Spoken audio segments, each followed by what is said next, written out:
All right, let's get right into it. The test series is in the rearview mirror, and it's time for a total reset. We're diving headfirst into the first ODI between India and South Africa, breaking down everything you need to know about winning at the JSCA Stadium in Ranchi. And this quote, it just nails it. Whatever happened in the test, the wins, the losses, the mood, it's all out the window now. This is a brand new series, a different format, and a whole new ball game for both of these teams. Okay, so a new start means a new venue. We're in Ranchi for a day-nighter, and let me tell you, the conditions here create a really interesting puzzle for both captains.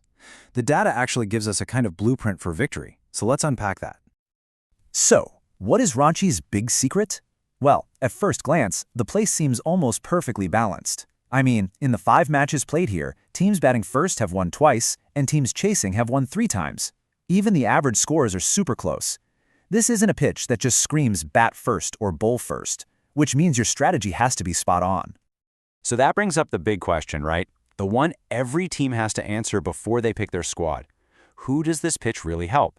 Is it a paradise for the quick bowlers, or do the spinners hold all the cards here? Let's see what the numbers have to say.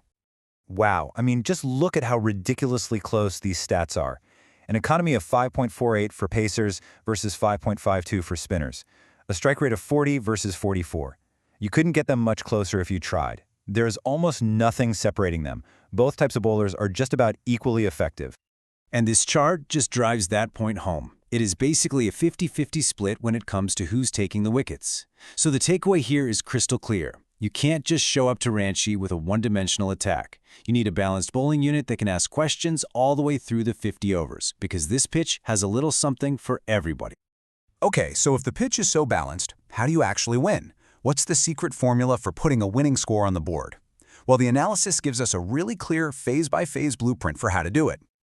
And here it is, the magic number 285. The data suggests that if you can get yourself a score in that neighborhood, it's a highly competitive total. It gives your bowlers a fantastic shot at defending it, especially under lights. So the question is, how do you get there? Here's the roadmap.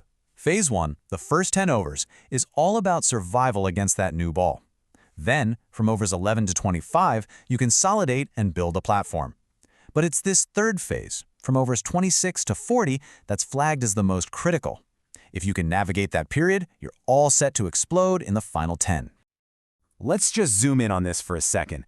The analysis really highlights that this 15-over block is where the spinners get into their rhythm and can really put the squeeze on.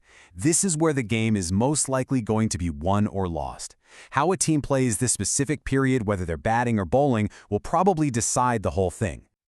So, keeping that blueprint in mind, let's get to the fun part and see how the predicted teams for India and South Africa actually measure up. Who has the players to nail those crucial phases of the game? All right, so here's a look at the expected lineups. You've got a mix of legendary names and some exciting new talent on both sides. But the real question is, who has the right combination to actually execute that Ranchi game plan? And this, right here, is where the whole story gets really interesting. Remember that decisive middle overs phase?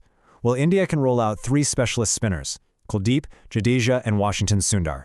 South Africa, on the other hand, is really relying on Keshav Maharaj, with just a bit of part-time help from Markram. On paper, that's a massive advantage for India. But, team strategy is one thing.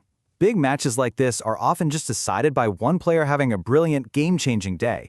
So who are the players that could single-handedly decide this thing? So one way of looking at it is to focus on the anchors. For India, that's KL Rahul. He's the guy who can guide the team through those tricky middle overs and set the stage for the final push. And for South Africa, it's Quinton de Kock. His experience is absolutely vital to hold their batting lineup together. But then, there's another school of thought. You can never, ever discount the sheer class of Virat Kohli in a one-day international, especially in India. And for South Africa, the pick is Aiden Markram. Why? Because he's a true game changer. He can win it with the bat, and he can also chip in with those crucial overs of spin. So, we've looked at the pitch, we've broken down the winning blueprint, we've sized up the teams, and we've picked out the key players. After all that, what's the bottom line? Who's actually favored to win this thing? And it is razor thin. We're talking about a 52 to 48% split. It's basically a coin toss. But India just nudges ahead, and the reason comes right back to what we saw earlier. That superior spin attack, playing in home conditions, perfectly suited to dominate that all-important middle overs phase. And really, that's the question we're left with, isn't it? It's a classic battle. India's carefully crafted home-ground blueprint versus the raw talent of this South African side. Will the data-driven strategy win the day, or can South Africa defy the numbers and prove they can win on any surface? It is going to be fascinating to watch. Thanks for joining me.